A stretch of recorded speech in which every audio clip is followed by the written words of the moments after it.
started with Karen's blood-curdling scream. She plunged face-first into my murky cattle pond. An Angus cow had just nudged her off that ridiculous pink flamingo. Mimosa glass still in hand. Designer sundress now a muddy rag. And the best part?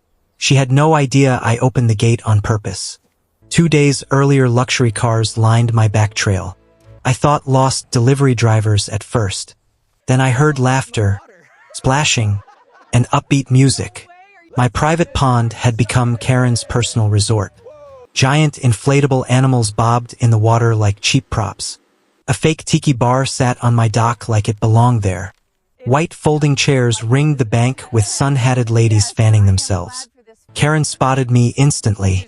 Oversized sunglasses, clipboard in hand, voice like nails on chalkboard. "Oh, hi there," she chirped with that fake neighbor smile. "Isn't this weather just divine for a little Serenity Springs bridal brunch?" She waved at the banner stretched across my pond. I blinked hard. My livestock watering hole was now a pre-wedding party venue. No permission. Just pure HOA entitlement. She strutted over in heels, stabbing my soft ground. Handed me a laminated itinerary like I should be grateful. Brunch, paddle boats, harpist, yoga on my hayfield. "You should thank us for the exposure," she said sweetly. I smiled back. Inside I was already plotting. Karen mistook silence for surrender. Big mistake. I walked away calm as Sunday morning. Called my wedding planner buddy who laughed until she cried. "No permits. Approval. Perfect. Let it play out," she said. "Document everything.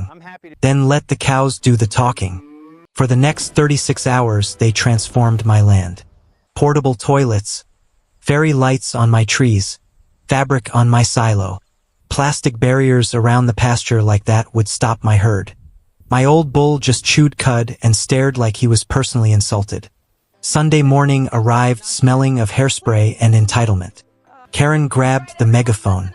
"Vision, unity, community spirit," she preached.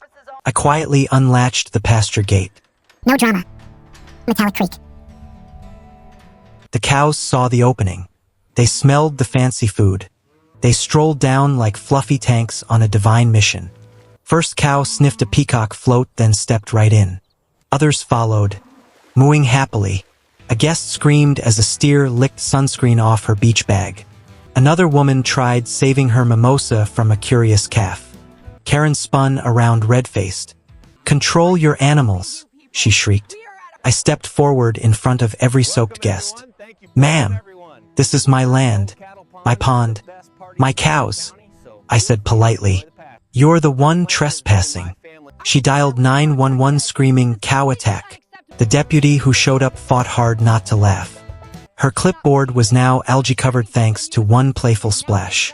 No paperwork. Just pure HOA delusion. Guests fled dripping and ruined. Karen's niece sat sobbing on a hay bale, veil crooked, cow chewing her sash. The harpist vanished.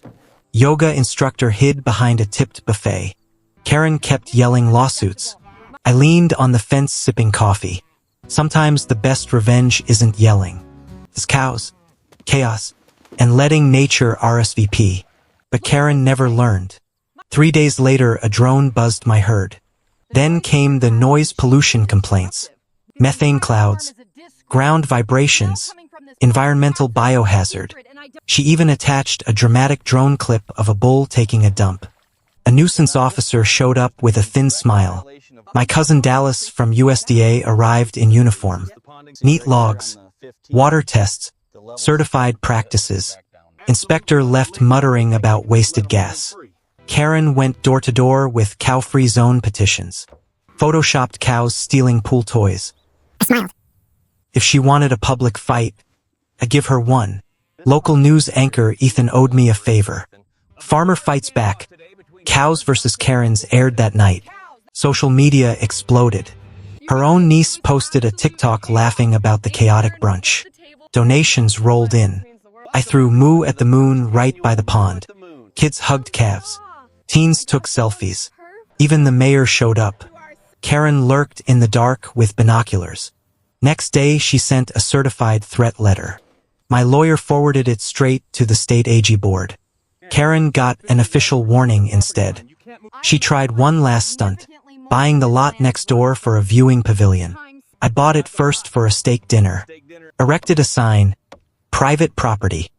Cows may approach without warning." She built a fairy light fence and planned poetry readings. I let local teens set up a paintball range 10 yards back on my land. Compressed air and laughter echoed every weekend. Sheriff shrugged. Everything legal. Zoning hearing was her final boss move. She claimed my pond was a shared community water feature. PowerPoint full of cherry-picked cow photos. I brought deeds, satellite images, USDA letters, 30 years of proof. Board voted unanimously. Pond stays private.